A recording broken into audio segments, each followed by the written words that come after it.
Take three. The third one's going to be the charm. Okay, guys, we're talking about turmoil in America. This is going to be the second part in the series. Last time we spoke about the riots in New York City, the anti-draft riots in 1863. Today we're going to talk about the Haymarket Riots in Chicago in 1886. These riots that we're about to talk about are going to be very different because what happens in New York City is basically organic. None of that was planned. The events just unfolded and they happened the way they did. However, in this particular case, because there was a labor strike associated with this, there were outside forces that were there that were influencing how things were going to unfold. You had socialists, you had communists, and you had anarchists there.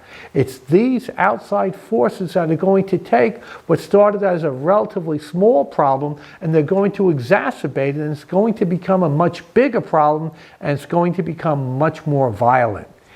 A key part of this violence was directed against the police, claiming that there was police brutality in the manner in which they were putting down the demonstrations. May 3rd, there was a demonstration outside the McCormick Reaper plant. It was the site where there was labor unrest. It started to get more and more violent. The police were called in, and as a result of that, one person, one of the demonstrators, was killed. The next day, they plan another demonstration at the Haymarket Square section in Chicago.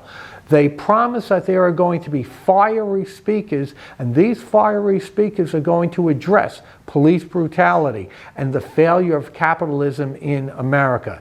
Now, the failure of capitalism in America, this is a unique term that really we hadn't heard about before. That's because we're having the outside influences that are coming in, and they are affecting the outcome of it. Take a look at this flyer that we see over here. This is an actual flyer, guys. In there, they're telling the workers who are going to be coming to that demonstration to come there and to be armed and prepare themselves for the violence that's going to ensue. Then they're also advertising that there are going to be good speakers there who are going to denounce the latest atrocious act of the police and the shooting of our fellow workmen yesterday afternoon. Also take a look. The top part's in English, the bottom part's in German. Why was it in German? Ask me a little bit later and I'll explain why.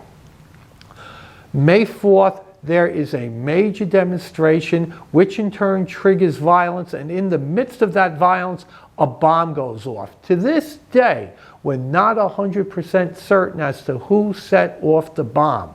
However, what's going to happen is a bunch of people are going to be arrested as a result of that trial because 7 cops are going to die and 4 civilians are going to die as well. That means somebody has to answer for that.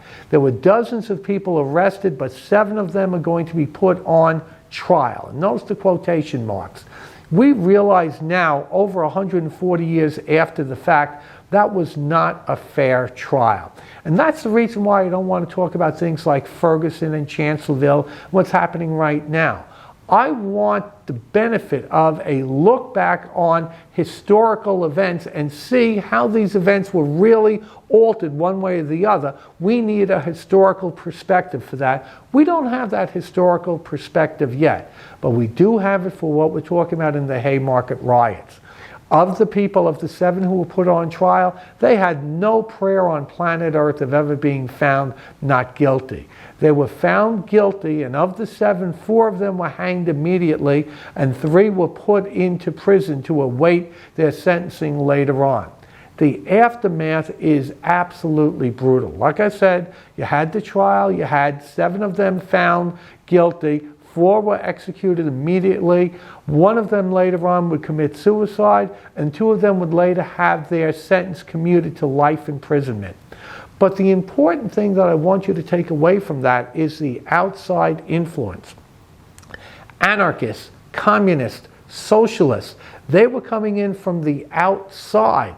But not only were they coming in from the outside, but they were coming in with a very unique perspective on the American economy.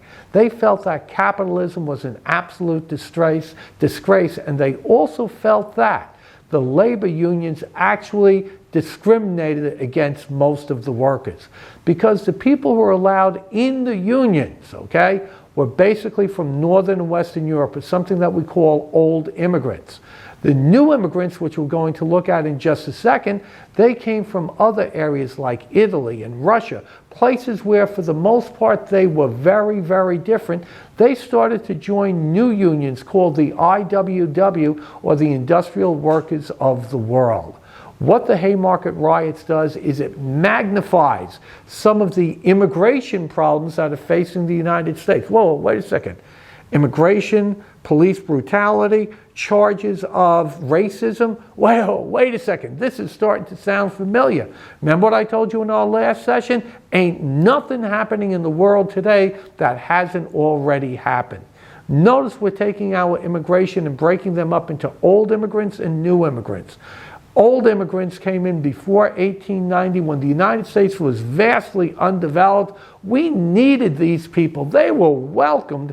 And what they did is they established what we call a WASP population, white, Anglo-Saxon, Protestant.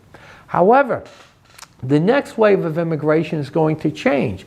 Instead of coming from Northern and Western Europe, like Ireland and Germany, that's the reason why they had that poster I was telling you about in German, okay?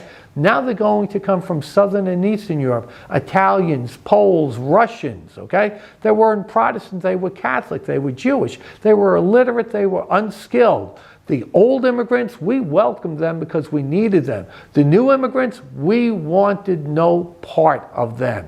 And this is going to create tremendous anti-immigration sentiments here in the United States. Whoa, again, is this starting to sound familiar? This is just another example of America in turmoil. We've looked at what happened in the 19th century. Now we're going to move up to the 20th century. We're going to see what happens in Chicago again in 1968 and then Los Angeles in 1992. In each case, we are going to see tremendous turmoil, and we're going to see how America as a society reacted to them. So guys, stay tuned for the next episode. Take care.